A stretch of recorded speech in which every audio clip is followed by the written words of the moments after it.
بسم اللہ الرحمن الرحیم۔ فرعون نے بنی اسرائیل پر نہایت بے دردی سے محنت و مشقت کے دشوار کام لازم کیے تھے۔ پتھروں کی چٹانیں کاٹ کاٹ کر ڈھوتے ڈھوتے ان کی کمریں گردنیں زخمی ہو گئی تھیں۔ غریبوں پر ٹیکس مقرر کیے تھے جو غروب آفتاب سے قبل بجز وصول کیے جاتے تھے۔ جو نادار کسی دن ٹیکس ادا نہ کر سکا اس کے ہاتھ گردن کے ساتھ ملا کر باندھ دیے جاتے تھے اور مہینے بھر تک اسی مصیبت میں رکھا جاتا تھا، اور طرح طرح کی بے رحمانہ سختیاں تھیں۔ فرعون نے خواب دیکھا کہ بیت المقدس کی طرف سے آگ آئی۔ اس نے مصر کو گھیر کر تمام قبطیوں کو جلا ڈالا، بنی اسرائیل کو کچھ ضرر نہ پہنچایا۔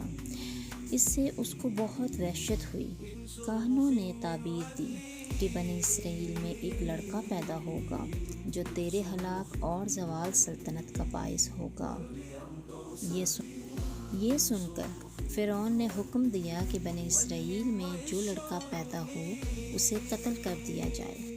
دائیاں تفتیش کے لیے مقرر ہوئیں۔ 70,000 لڑکے قتل کر ڈالے گئے اور 90,000 حمل گرا دیے گئے، اور مشیت الہی سے اس قوم کے بوڑھے جلد مرنے لگے۔ قوم قبط کے روسا نے گھبرا کر فرعون سے شکایت کی، بنی اسرائیل میں موت کی گرم بازاری ہے، اس پر ان کے بچے بھی قتل کیے جاتے ہیں، تو ہمیں خدمتگار کہاں سے میسر آئیں گے؟ فرعون نے حکم دیا 1 سال بچے قتل کیے جائیں اور 1 سال چھوڑ دیے جائیں۔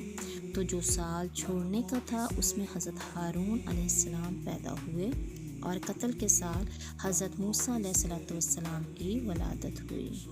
بلا امتحان آزمائش کو کہتے ہیں۔ آزمائش محنت سے بھی ہوتی ہے اور شد و محنت سے بھی۔ نعمت سے بندے کی شکر گزاری اور محنت سے اس کے صبر کا حال ظاہر ہوتا ہے۔ اگر ذالکم کا اشارہ فرعون کے مظالم کی طرف ہو تو بلا سے محنت و مصیبت مراد ہوگی، اور اگر ان مظالم سے نجات دینے کی طرف